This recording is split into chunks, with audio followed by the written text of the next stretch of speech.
तो दोस्तों ये बात अब ढकी छुपी तो बिल्कुल भी नहीं रही है कि भारत अपने छोटे छोटे पड़ोसियों को किस कदर बड़े भाई के रोल में आकर मदद करता है। जब भी वो चाइना के ट्रैप में फंसते हैं उन्हें बाहर निकालने का काम भारत ही करता है। हालांकि अफसोस यही है कि ये छोटे मोटे से देश भारत से मदद लेने के बाद अपनी स्थिति को सही कर देने के बाद दोबारा से ट्रैप में फंस जाते हैं। लेकिन इसके बावजूद भारत अपने कर्तव्यों का निर्वहन बड़ी ही जिम्मेदारी के साथ करता है और इस बात का बखान खुद श्रीलंका के प्रेसिडेंट रानिल विक्रमसिंघे ने वियोन न्यूज को दिए एक इंटरव्यू में खुद कहा, जो मैंने आपको कल वीडियो बनाकर बताया भी था। उन्होंने इनडायरेक्ट वे में मालदीव को भी ये सीख दे दी कि देखिए भारत से पंगे मत लीजिए, यह आपको तकलीफ दे सकता है। अब अगर श्रीलंका की बात की जाए तो हम सभी लोग जानते हैं कि श्रीलंका का उद्धार करने के लिए भारत ने कितने प्रयास किए। कितने बारी मैं आपको बता चुका हूं कि $4 बिलियन से ज्यादा मदद दे चुके हैं। IMF से लोन पास करवा कर दिया।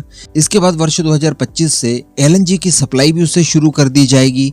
उसके पोर्ट डेवलप किए जा रहे हैं, एयरपोर्ट्स को सुधारा जा रहा है, उनका संचालन सुचारू रूप से हो पाए इसके लिए भारतीय कंपनियां आगे आई है। तो कहने का मतलब श्रीलंका को आर्थिक क्राइसिस से बाहर उभारने के लिए वहां की इंडस्ट्रीज बराबर चल पाए, इस वजह से भारत ने LNG सप्लाई को लेकर जो परियोजना शुरू की है उसकी ऊपर काफी तेजी से काम किया जा रहा है। और ये LNG जो कि 2025 से डिलीवरी शुरू करेंगे हम लोग श्रीलंका को, इसका इस्तेमाल बिजली जनरेशन में किया जाएगा और उस बिजली का इस्तेमाल श्रीलंका के अंदर बंद पड़ी फैक्ट्रीज को दोबारा से रन करवाने के काम आएगा। तो ये एक तरह से बहुत बड़ा काम हो गया और श्रीलंका के पुनरुत्थान में ये सबसे बड़ा मील का पत्थर साबित होगा। अब इसी तरह का एक काम भारत नेपाल के लिए भी कर रहा है और उसके ऊपर भी काफी तेजी से काम किया जा रहा है और मार्च तक हम इस काम को पूरा कर देंगे और इसका इनॉग्रेशन भी कर दिया जाएगा। जी हाँ, मैं आपको बता दूं कि दक्षिण एशिया की पहली क्रॉस बॉर्डर पाइपलाइन की परियोजना भारत और नेपाल के बीच में चल रही है, जो कि 2 चरणों में चल रही है। एक चरण इसका पूरा हो चुका है और इसका इनॉग्रेशन भी वर्ष 2020 में भारत और नेपाल के राष्ट्रीय अध्यक्षों द्वारा संयुक्त रूप से किया गया था। यानी प्राइम मिनिस्टर मोदी थे और नेपाल की तरफ से उनके तात्कालिक प्राइम मिनिस्टर KP ओली थे। इन दोनों राष्ट्रीय अध्यक्षों ने संयुक्त रूप से इस परियोजना के पहले चरण का उद्घाटन किया था। अब मैं आपको बता दूं कि इस क्रॉस बॉर्डर पाइपलाइन योजना में दूसरा चरण भी आता है, जिसको लेकर काम काफी तेजी से किया जा रहा है।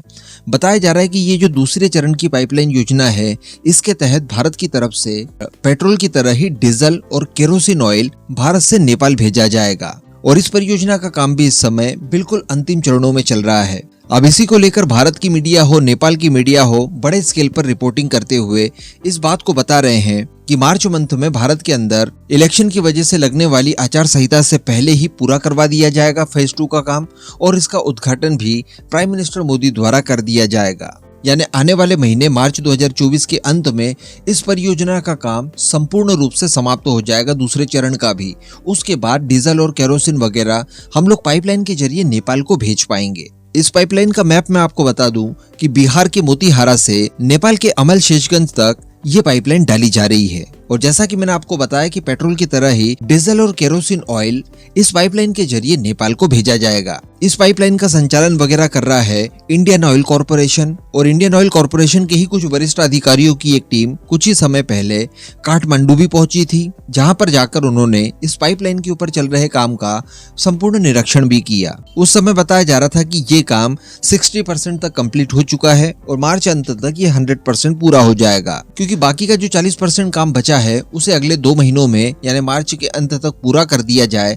इस बात के लिए आदेश इंडियन ऑयल कॉरपोरेशन की तरफ से उस कंपनी को दे दिया गया था जिस कंपनी ने इस पाइपलाइन परियोजना को डालने के लिए कॉन्ट्रैक्ट लिया है। ये काम जल्द से जल्द हो पाए इस वजह से बताया जा रहा है कि 3 शिफ्टों में काम किया जा रहा है, यानी 24/7 इस परियोजना को लेकर काम किया जा रहा है। 8-8 घंटे की 3 शिफ्टें बनाई गई है और 24 घंटे काम यहाँ पर लगातार चल रहा है। और इस प्रोजेक्ट के जो मैनेजर हैं धर्मेंद्र कुमार सिंह, उन्होंने भी रिसेंटली इस बात को कहा है कि हर हाल में मार्च के अंत तक इस परियोजना का काम पूरा कर लिया जाएगा। मैं आपको बता दूं कि इस परियोजना में 214 करोड़ रुपयों का खर्चा आएगा, जिसमें से 100 करोड़ रुपए इंडियन ऑयल कॉरपोरेशन निवेश करेगा, जबकि बाकी का 114 करोड़ रुपए नेपाल ऑयल निगम करने जा रहा है। तो कहने का मतलब ऑलमोस्ट 50-50% की पार्टनरशिप पर यह परियोजना शुरू की गई है। तो कुछ इस तरह का बर्ताव होता है भारत का अपने पड़ोसियों के लिए। जो कमिटमेंट कर दिया उसके ऊपर हर हाल में इम्प्लीमेंट होना ही होना है। इन सारी चीजों को देखकर डेफिनेटली मालदीव कुछ तो सोचेगा। अगर वो आज नहीं भी सोच पा रहा है